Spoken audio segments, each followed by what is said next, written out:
never slow up, no I don't take shit. I got no love for the fakeness. If you wanna play tough and wanna hate this, I'll always show up.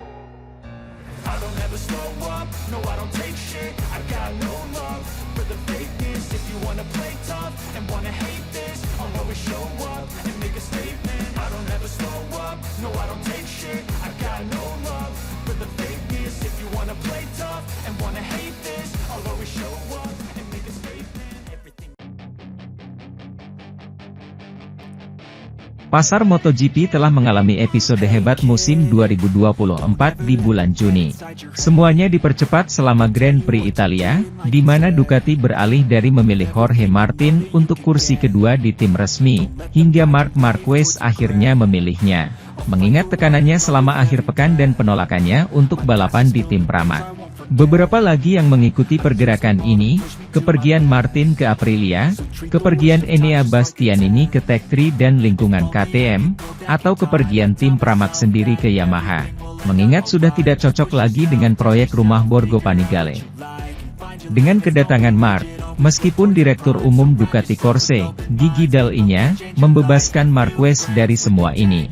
Gerakan dan segala konsekuensinya telah dianalisis oleh banyak orang dengan suara yang berwenang untuk berbicara tentang apa yang terjadi di kategori utama. Dan salah satunya adalah Dani Pedrosa. Juara dunia 3 kali itu mengomentari apa yang terjadi setelah kembalinya MotoGP dengan Grand Prix Belanda di Dasen. Sebuah jaringan di mana ia menjadi salah satu komentator utamanya. Setiap orang harus memilih opsi kedua, kecuali Marquez dan Dall'Igna, adalah salah satu ungkapan 26 selama siaran, untuk kemudian memuji pergerakan Cervera. Marquez berada di Honda 2 tahun lalu. Dia telah beralih dari tim resmi HRC ke tim resmi Ducati dalam waktu singkat. Langkah itu, memutuskan kontrak yang telah dia tanda tangani dengan Honda, menandatangani satu kontrak hanya untuk 1 tahun di Gresini Racing.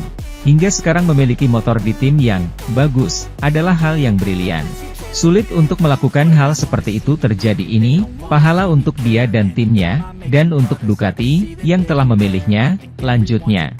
Namun, manuver tersebut menimbulkan konsekuensi negatif, setidaknya dalam jangka pendek, bagi Martin. Meskipun pria asal Castelar del Valles ini berpendapat bahwa hal tersebut akan baik bagi pemain asli Madrid tersebut, karena akan sulit baginya untuk berada di tempat di mana ia tidak menjadi favorit para bos, menurut Pedrosa. Sementara itu, pembalap Spanyol Maverick Vinales mengatakan dirinya memahami keputusan timnya saat ini. Aprilia merekrut pembalap yang kini berseragam Prima Pramac Jorge Martin untuk musim depan. Dilansir dari wawancaranya bersama MotoGP, Jumat, Vinales mengatakan bahwa keputusannya untuk keluar dari Aprilia dan bergabung bersama tim satelit Red Bull KTM Tech3 untuk musim depan bukan karena datangnya Martin. Ia mengatakan keputusan yang diambilnya ini begitu cepat dan pada akhirnya ia mengatakan Aprilia pantas mendapatkan pembalap berbakat seperti Martin yang selama 2 musim terakhir, termasuk musim ini selalu bersaing dalam jalur juara. Sulit untuk mengatakan sesuatu karena pada akhirnya segalanya berlalu dan menjadi begitu cepat. Pada akhirnya saya memahami Aprilia, kata Vinales. Mereka punya peluang bagus. Mereka mengontrak Jorge dengan sangat cepat karena jika tidak, pasti ada faktor lain yang mencoba mendapatkan Jorge, dan itu normal. Dan ya, itu tidak menjadi beban dalam keputusan saya, tambahnya. Saya senang untuk Aprilia. Saya pikir mereka selalu pantas mendapatkan pembalap top, lanjutnya. Dan kita lihat saja bagaimana mereka, saya penasaran ingin melihat bagaimana performa mereka setelah selalu berada di Ducati, kata pembalap 29 tahun itu. Pembalap yang sudah memenangi 1 balapan musim ini di Amerika itu mengatakan dirinya gembira dengan keputusan yang ia buat untuk musim depan. Meski demikian, ia ingin tetap tenang karena musim ini masih berjalan sangat panjang dengan 13 seri tersisa, termasuk pada akhir pekan ini Minggu di sirkuit Assen, Belanda. Aprilia menjadi pabrikan utama yang mengganti 2 ridernya sekaligus pada musim depan setelah dirinya hengkang dan Aleix Espargaro pensiun. Marco Rigamonti, Track engineer Enea Bastianini saat ini adalah orang yang dipilih oleh Ducati untuk mendampingi Marc Marquez tahun depan di tim resmi merek Borgo Panigale. Dengan cara ini, teknisi Lombard akan bertugas mengelola kelompok manusia yang akan mengkalibrasi Desmosedici GP25 yang akan bersaing dengan Marc Marquez. Sebelum duduk di pojok bengkel Enea Bastianini, 2 musim terakhir Rigamonti juga pernah bekerja di Suzuki.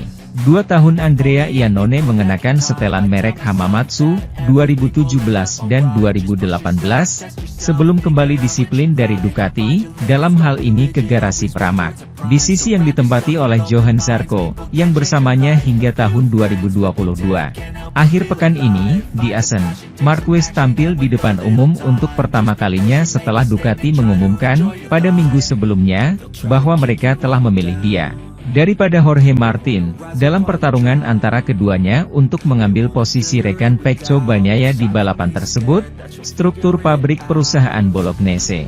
Pembalap Katalan itu kemudian mengungkapkan bahwa Javi Ortiz, satu-satunya mekanik yang membawa Gresini dari tahap sebelumnya di Honda, dan sangat dekat dengannya, juga akan mengikutinya kali ini.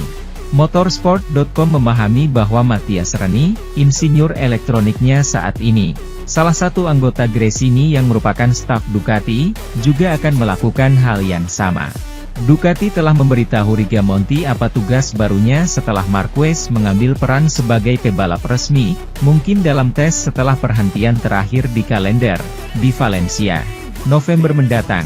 Sejak mendarat di Gresini setelah meninggalkan Honda, Marquez telah bekerja sama dengan Frankie Carchedi, insinyur yang membantu Joan Mir menjadi juara dunia bersama Suzuki pada tahun 2020. Carchedi dikontrak langsung dengan tim Faenza. Pejabat Ducati akan menjadi orang pertama yang tertarik untuk menempatkan orang-orang yang mereka anggap paling nyaman di sisi saya. Untuk memastikan bahwa kinerja saya adalah yang terbaik, jelas Marquez di akhir pekan Assen. Sementara itu, usai akhir pekan yang mengesankan di Assen, Pecco Bagnaia mengenang kembali upayanya untuk berkembang setelah kesalahannya, juga untuk menjadi juara MotoGP. Jika kita membayangkan kesempurnaan yang dibawa ke kejuaraan dunia MotoGP, Grand Prix Belanda yang diselesaikan oleh Pecco Bagnaia cukup dekat dengan itu. Jika bukan contoh nyata secara langsung. Juara dunia 2 kali saat ini tidak memiliki saingan sepanjang akhir pekan, ia memimpin semua sesi latihan kecuali pemanasan, mengambil posisi terdepan melawan Jorge Martin yang kuat, dan memenangkan balapan hari Sabtu dan Minggu, memimpin semua putaran di depan penduduk asli Madrid. Pembalap Italia itu menjadi satu-satunya pembalap yang meraih 2 kemenangan ganda berturut-turut dalam sprint dan long race, setelah kemenangan yang ia raih di Misano. Dan dia menyamai 23 kemenangan bersama Ducati yang menjadi ikon rumah Borgo Panigale seperti Casey Stoner. Hadiah yang bagus untuk diingat. Bagnaia telah menampilkan versi terbaiknya setelah melakukan kesalahan dan mengalami masalah di paruh pertama musim, yang membuatnya kembali bersaing memperebutkan gelar.